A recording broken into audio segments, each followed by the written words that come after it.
بسم اللہ الرحمن الرحیم سبحان اللہ و بحمدہ سبحان اللہ العظیم صلی اللہ علیہ وآلہ وسلم۔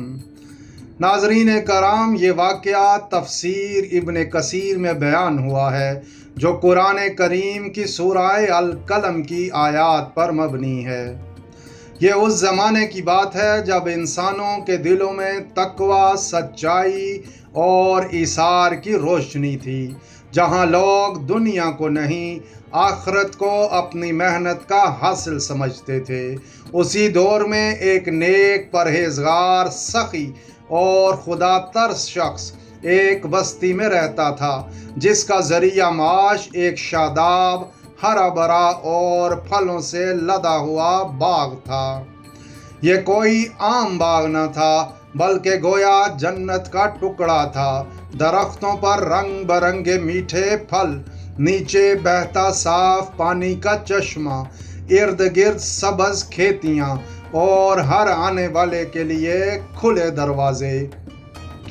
وہ شخص ہر سال جب باغ سے فصل حاصل کرتا تو سب سے پہلے اللہ تعالیٰ کے حق کو علیحدہ کرتا، غریبوں کے لیے، یتیموں کے لیے، مسافروں کے لیے، بیواؤں اور محتاجوں کے لیے، پھر اپنے بچوں، گھر کے خرچ اور باغ کی ضروریات پوری کرتا۔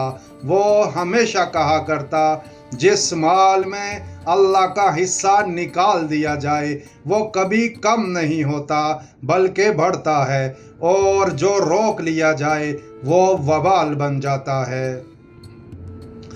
یہ شخص ہر سال اپنی فصل کا ایک بڑا حصہ سخی دل سے راہ خدا میں خرچ کرتا تھا۔ اس کی سخاوت اتنی مشہور ہو چکی تھی کہ فصل کے دنوں میں غریب اور مسکین بستی کے باہر قطار لگا کر اس کا انتظار کرتے تھے۔ وہ نہ صرف انہیں عطا کرتا بلکہ خوش دلی سے ان کا حال بھی پوچھتا، عزت دیتا اور دعا لیتا۔ وقت گزرا، وہ بزرگ فوت ہو گئے، جنازے میں خلق خدا کا ہجوم تھا۔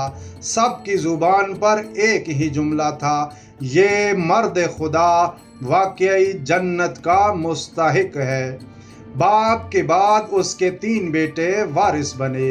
شروع میں تو کچھ دن خاموشی رہی، لیکن جیسے ہی فصل پکنے کا وقت آیا سب کی نظریں باغ کی پیداوار پر جم گئیں۔ اب درختوں پر پھل لٹکنے لگے، کھیتیاں لہلہانے لگیں اور اس خوشحال باغ کی خوشبو ہر طرف پھیلنے لگی۔ ایک رات ان تینوں بھائیوں نے مل کر ایک خفیہ مشورہ کیا۔ بڑے بیٹے نے کہا، کیا تم جانتے ہو کہ ہمارا باپ ہر سال اس باغ کی کتنی کمائی غریبوں میں بانٹ دیتا تھا؟ اگر ہم ایسا نہ کریں تو یہ مال ہمارے ہی پاس رہے گا۔ دوسرے نے فوراً تائید کی، ہمارا باپ نیک تو تھا مگر دنیا داری نہیں جانتا تھا، بے وقوفی سے سب کچھ مفت میں دے آتا تھا۔ تیسرے نے کہا، آج سے ہم وہی کریں گے جو عقل مندی ہے، کوئی صدقہ خیرات نہیں، کوئی مفت خور نہیں۔ یہ فیصلہ کرنے کے بعد انہوں نے ایک منصوبہ بنایا۔ صبح سے پہلے باغ میں جائیں گے، سب پھل جلدی سے توڑ لائیں گے، خاموشی سے چپ کے کام کریں گے، نہ کسی کو اطلاع دیں گے، نہ کسی کو دیکھنے دیں گے۔ رات کی تاریکی میں یہ تینوں اٹھے، خاموشی سے باغ کی طرف روانہ ہوئے، جیسے اپنے ہی باغ میں چوروں کی طرح جا رہے ہوں۔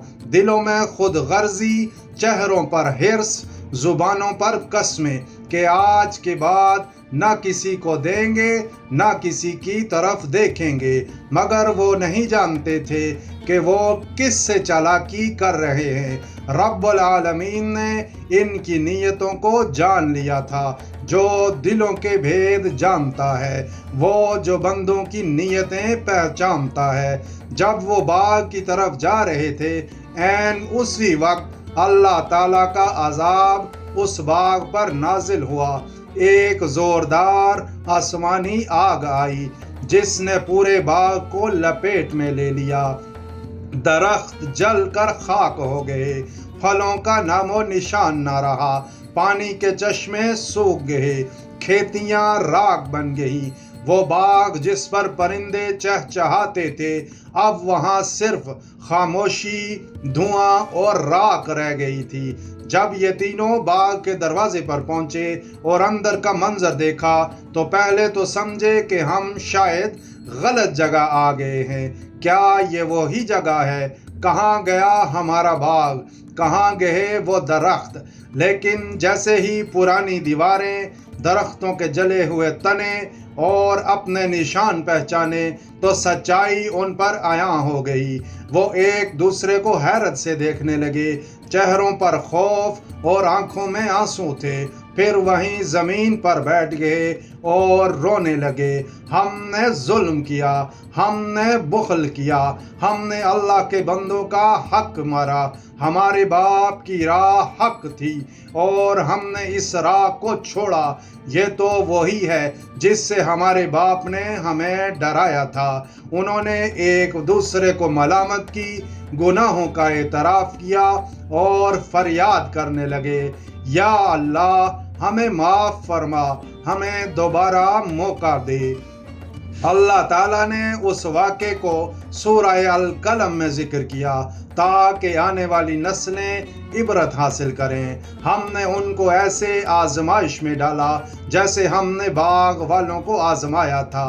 جب انہوں نے قسمیں کھائیں کہ صبح سویرے ضرور اس کے پھل توڑ لیں گے اور انہوں نے کوئی استثنا نہیں کیا، بس آپ کے رب کی طرف سے ایک عذاب رات ہی کو اس باغ پر آ پڑا جب وہ سوئے ہوئے تھے، اور وہ ایسا ہو گیا جیسے کہ وہ کٹا ہوا ہو۔